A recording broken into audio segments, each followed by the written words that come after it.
একটা দোয়া শিক্ষা দেই, প্রত্যেক নামাজের পর, ৫ ওয়াক্ত নামাজের পর আমার নবী সাল্লাল্লাহু আলাইহি ওয়াসাল্লাম এই দোয়াটা নিয়মিত পড়তেন। আমরাও পড়ার চেষ্টা করব। এই দোয়াটা ৫ ওয়াক্ত নামাজের পরে অর্থ সহকারে বুঝে পড়বেন। নামাজে মনোযোগ ধরে রাখতে পারেন না, এই সমস্যা কি আপনাদেরও আছে ভাই? আছে? নামাজে মনোযোগ ধরে রাখতে পারেন না? আজকে আমি আপনাদেরকে নামাজে মনোযোগ ধরে রাখার জন্য কয়েকটা টিপস, কয়েকটা পরামর্শ দিয়ে যেতে চাই, এবং আমি নিজে এগুলোর উপরে আমল করে আলহামদুলিল্লাহ ফল পেয়েছি, পরীক্ষিত।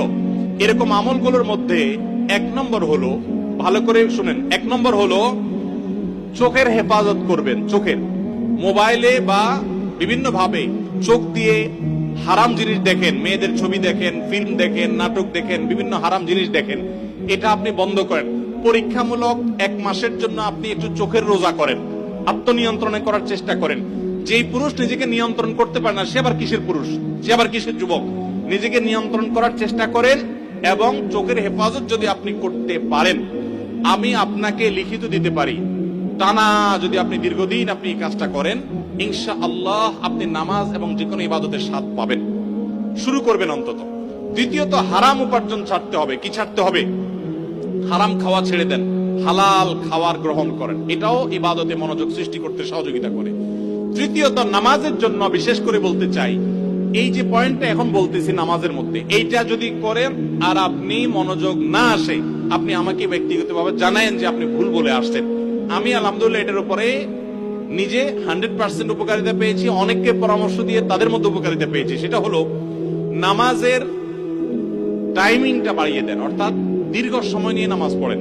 আপনার 4 রাকাত নামাজ পড়তে ৫-৬ মিনিট সময় লাগে, বা ৬-৭ মিনিট সময় লাগে, আপনি এটাকে ডাবল করে দেন, এবং সূরা ফাতিহা পড়ে একটু অপেক্ষা করে অন্য সূরা পড়েন, একটু সময় নেন।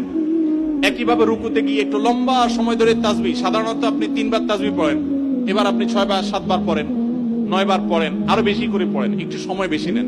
রুকু থেকে উঠেই আবার সিজদা যান সব সময়, আজকে সেটা করেন না। রুকু থেকে উঠে একটু দাঁড়ান, একটু অপেক্ষা করেন, একটু দেরি করেন। নবী সাল্লাল্লাহু আলাইহি ওয়াসাল্লাম রুকুতে যে পরিমাণ সময় থাকতেন, রুকু থেকে উঠে দাঁড়িয়ে তার কাছাকাছি, কারিবা মিনহু, হাদিসের ভাষ্য, তার কাছাকাছি থাকতেন। অথচ আমরা রুকু থেকে উঠেই দৌড়তেই। তো আপনি উঠে একটু অপেক্ষা করেন, দাঁড়ান, অন্য সময়ের চাইতে ডাবল সময় দাঁড়ান। এভাবে যদি প্রত্যেকটা কাজ আপনি সময় নেন এবং ধীরে ধীরে করেন, ইনশাআল্লাহ বিইذনিল্লাহ আপনি নামাজের মধ্যে মনোযোগ দেখতে পাবেন। 3টা গেল। 4 নম্বর হলো নামাজের মধ্যে যে সূরা কেরাতগুলো পড়েন, এটা আজকে আমরা 3 কুল সম্পর্কে আপনাদেরকে বললাম। নামাজের দোয়াগুলো, সূরাগুলো, কেরাতগুলো, এগুলোর অর্থটা বোঝার চেষ্টা করবেন, তাহলে নামাজের ভিতরে ওই অর্থের কথা আপনার মাথায় আনতে পারবেন, আপনার মনোযোগ ধরে রাখতে পারবেন। আর আরেকটা পরামর্শ হলো, ইবাদত এবং নামাজে বিশেষ করে মনোযোগ সৃষ্টি করার জন্য আগে থেকে মনোযোগ নষ্টকারী বিষয়গুলো থেকে সরে আসেন। অনেকে আছে মোবাইল টিপতে টিপতে নামাজে দাঁড়ায়, নামাজে ঢোকার আগে, মসজিদে যাওয়ার আগে মোবাইল সুইচ অফ করে ফেলান এবং এরোপ্লেন মোড করে ফেলান, যাতে করে মেসেজ আসলেও টেন না পান। ইনশাআল্লাহ দেখবেন মনোযোগ আসবে। সেই সাথে আল্লাহর কাছে দোয়া করবেন। একটা দোয়া শিক্ষা দেই, প্রত্যেক নামাজের পর, ৫ ওয়াক্ত নামাজের পর আমার নবী সাল্লাল্লাহু আলাইহি ওয়াসাল্লাম এই দোয়াটা নিয়মিত পড়তেন। আমরাও পড়ার চেষ্টা করব। আল্লাহুম্মা আইন্নি আলা যিকরিকা ওয়া শুকরিকা ওয়া হুসনি ইবাদাতিক। হে আল্লাহ, আমাকে আপনি সাহায্য করুন, আপনার জিকির যেন করতে পারি, আপনার শুকরিয়া যেন আদায় করতে পারি, এবং আপনার ইবাদতটা যেন সুন্দর মতো আদায় করতে পারি।